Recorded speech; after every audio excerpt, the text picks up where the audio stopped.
Before the sun rises over Los Angeles, thousands of people are already at work. Hospital corridors hum with the sound of rolling carts. Bakers slide fresh pan de sal into display cases. Bus drivers begin their routes while office towers are still dark. If you look closely, you'll notice something remarkable. Many of the people quietly keeping one of America's largest cities share the same heritage. Today, the greater Los Angeles area is home to more than 500,000 people of Filipino descent, making it one of the largest concentrations of Filipinos outside the Philippines. But this didn't happen by accident. It wasn't the result of a single migration wave or one famous neighborhood.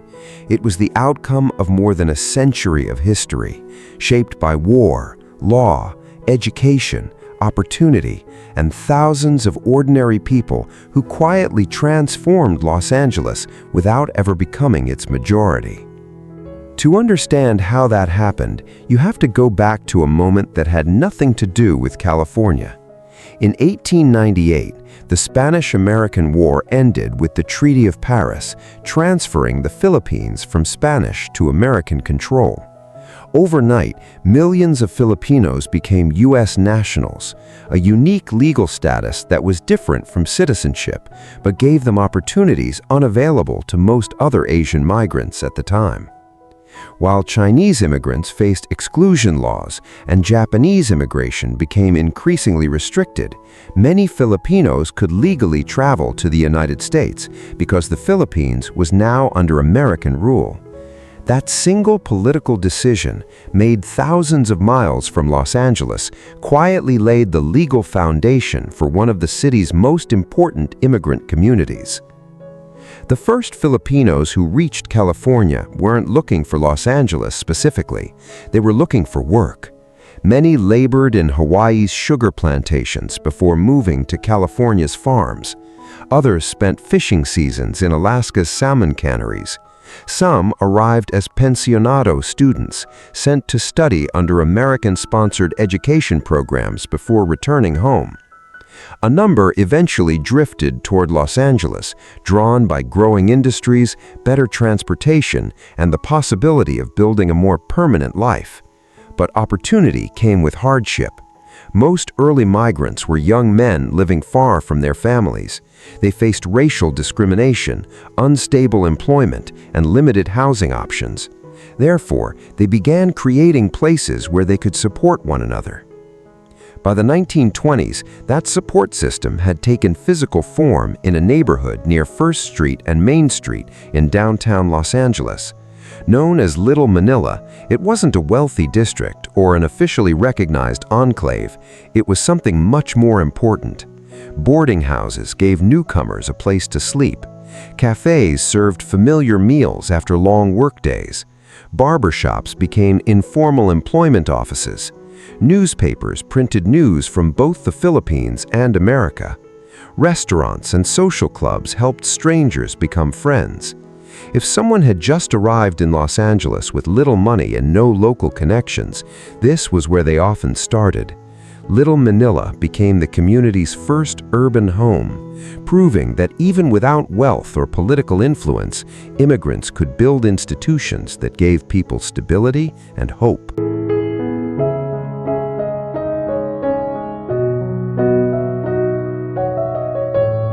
Then the city began to change. After World War II, Los Angeles entered an era of massive redevelopment. Entire sections of downtown were cleared for new civic projects, commercial buildings, and freeways. Neighborhoods that had taken decades to build disappeared within a few years. Little Manila was among them. Restaurants closed, boarding houses were demolished. Businesses that had served Filipino workers for a generation suddenly found themselves in the path of urban renewal. It could have been the end of the community's story, but instead it became the beginning of a new chapter. Filipino families gradually moved northwest into the Temple-Beverly corridor, where homes were more accessible and new churches, businesses, and community organizations began taking root. What looked like displacement was also an act of rebuilding. Around the same time, another development quietly reshaped the future of Filipino Los Angeles. In 1948, the United States passed the Information and Educational Exchange Act, commonly known as the Smith-Mundt Act, creating the legal framework for the Exchange Visitor Program. Among those who benefited were Filipino nurses, many of whom had been trained in English through an American-style education system established during the U.S. colonial period. They arrived to gain clinical experience in American hospitals, filling critical healthcare needs while bringing with them highly respected professional skills.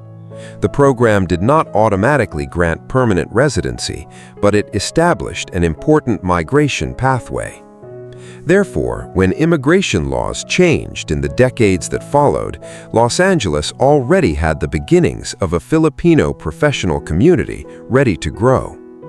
By the early 1960s, something remarkable was happening. The Filipino presence in Los Angeles was no longer defined only by a single neighborhood. It was becoming woven into the city's hospitals, schools, churches, and workplaces. And just as that foundation was taking shape, a new law would dramatically accelerate a story that had already been unfolding for more than half a century. The turning point arrived in 1965.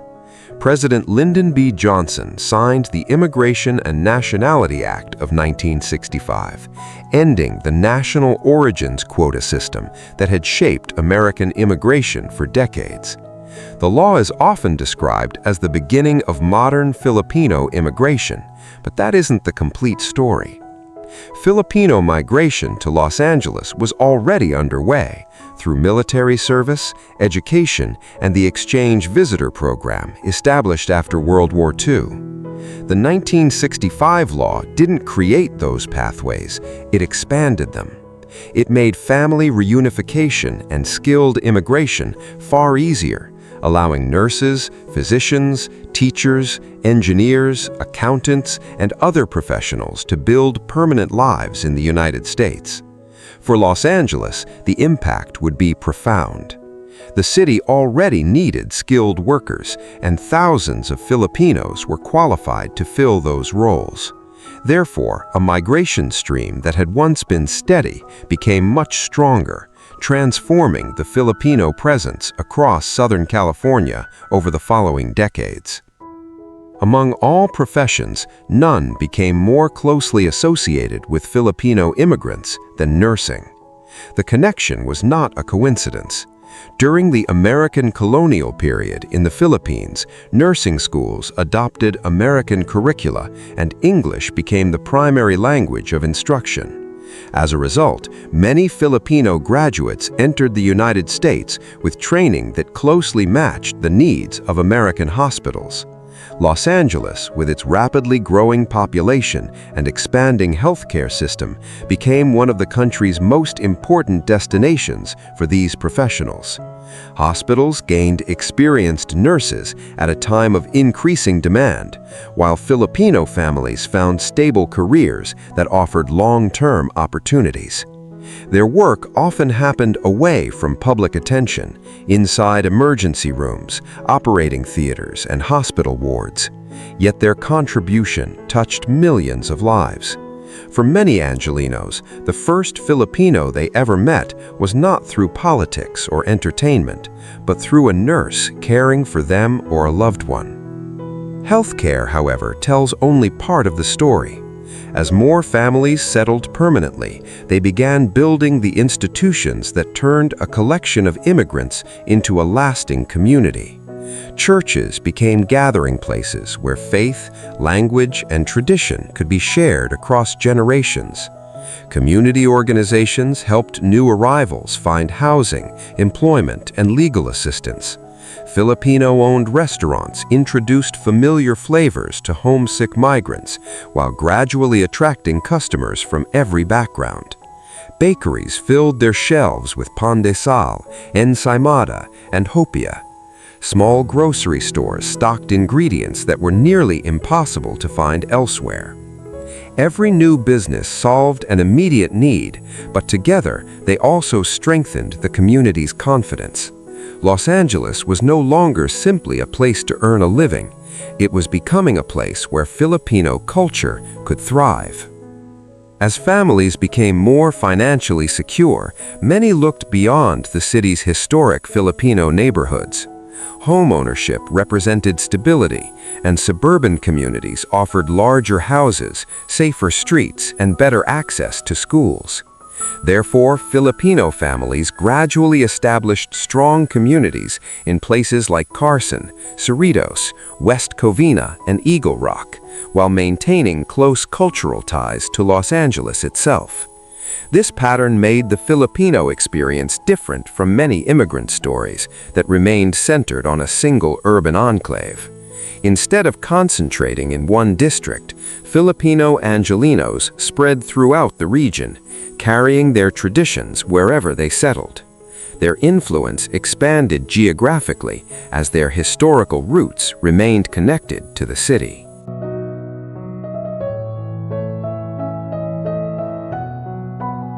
This decentralization also explains why many visitors misunderstand Filipino Los Angeles today.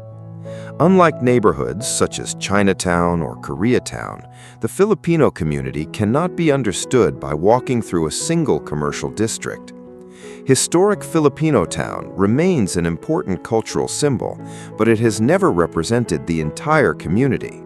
The real story stretches across hospitals in downtown Los Angeles, churches in Eagle Rock, family homes in Carson, businesses in Cerritos, and professional offices throughout Southern California. Filipino influence became woven into the fabric of the region itself rather than confined to one neighborhood. In many ways, that is precisely why it has remained so easy to overlook. The community also benefited from something less visible but equally important: family reunification. Once immigrants established themselves, they often sponsored parents, siblings, spouses, and children through legal immigration channels created or expanded by federal law. One family's success became another family's opportunity. A newly arrived nurse might help a younger brother find housing.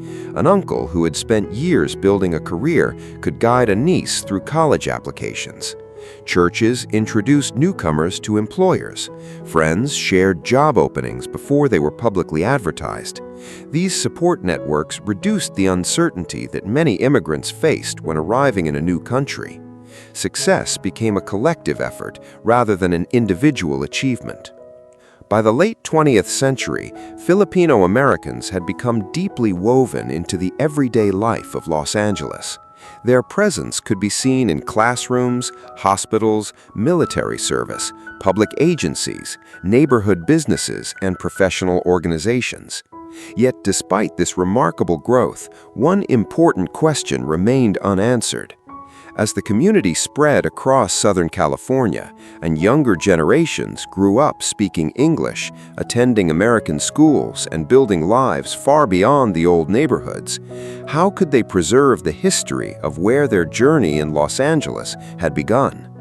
That question would eventually inspire a movement to protect not just buildings or street names, but the memory of an immigrant community whose greatest achievements had often happened quietly.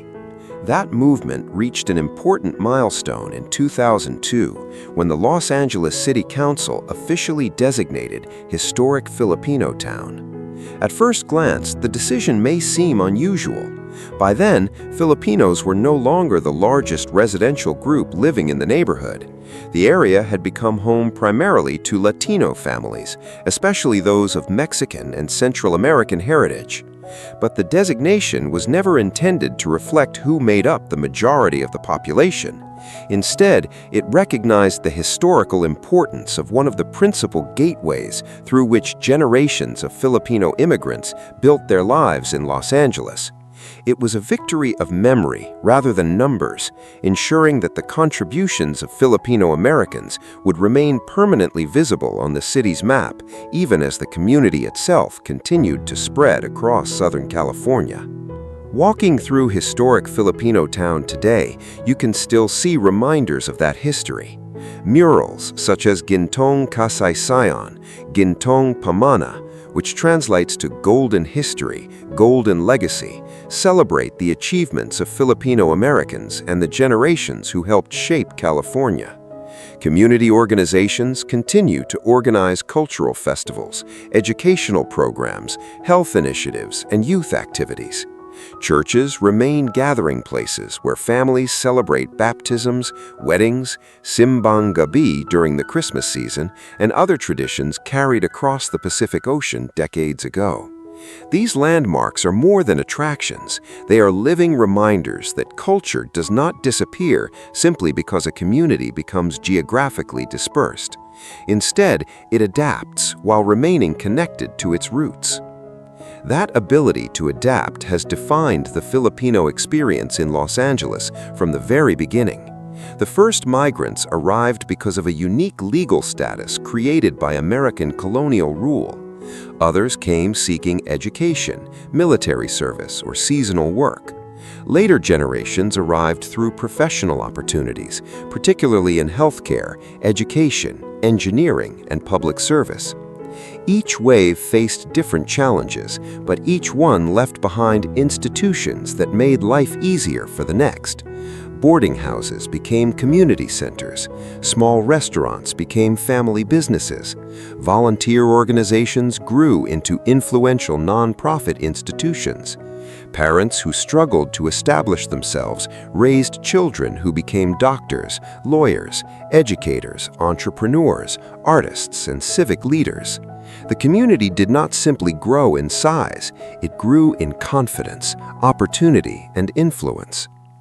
Perhaps the most remarkable part of this story is how quietly much of it happened.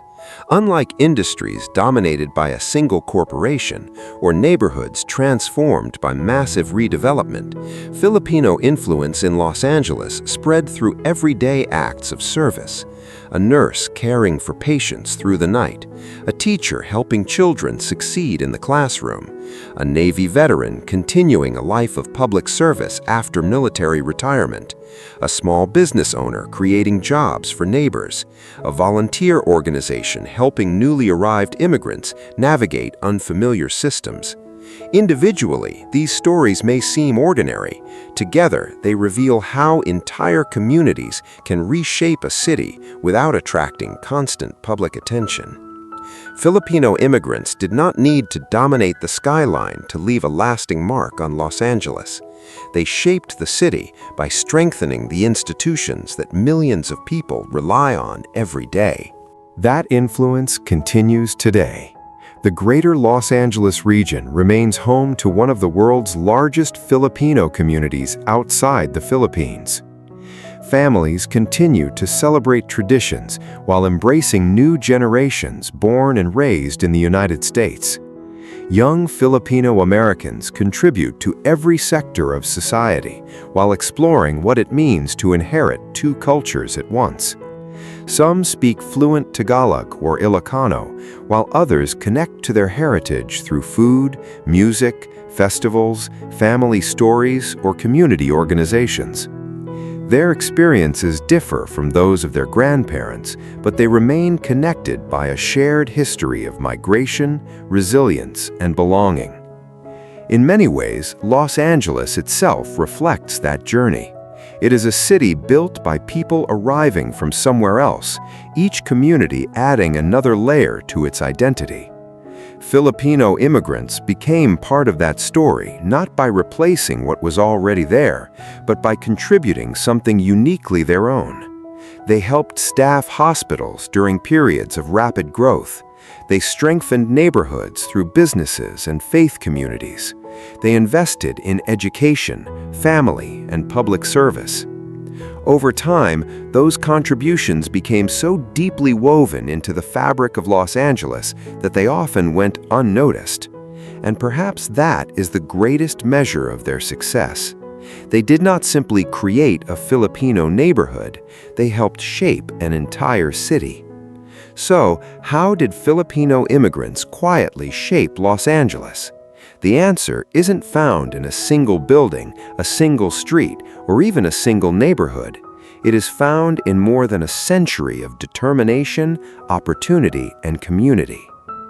It began with a legal status created in 1898, survived displacement and redevelopment, expanded through education and professional excellence, and continues today in the lives of hundreds of thousands of Filipino Americans across Southern California. Their story reminds us that the most powerful changes in a city are not always the loudest. Sometimes they happen one family at a time, one neighborhood at a time, and one generation at a time, until one day they become part of the city itself. That's how Filipino immigrants quietly shaped Los Angeles, and that's why their story is inseparable from the story of Los Angeles itself. But this is only one chapter in a much larger story. Across America and around the world, countless immigrant communities have quietly transformed the cities they now call home, leaving behind legacies that often go unnoticed. Here at World Citizens, we uncover those remarkable journeys, one community, one city, and one story at a time.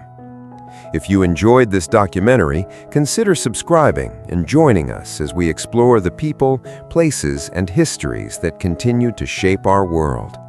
And if there's an immigrant community whose story you believe deserves to be told, leave it in the comments below.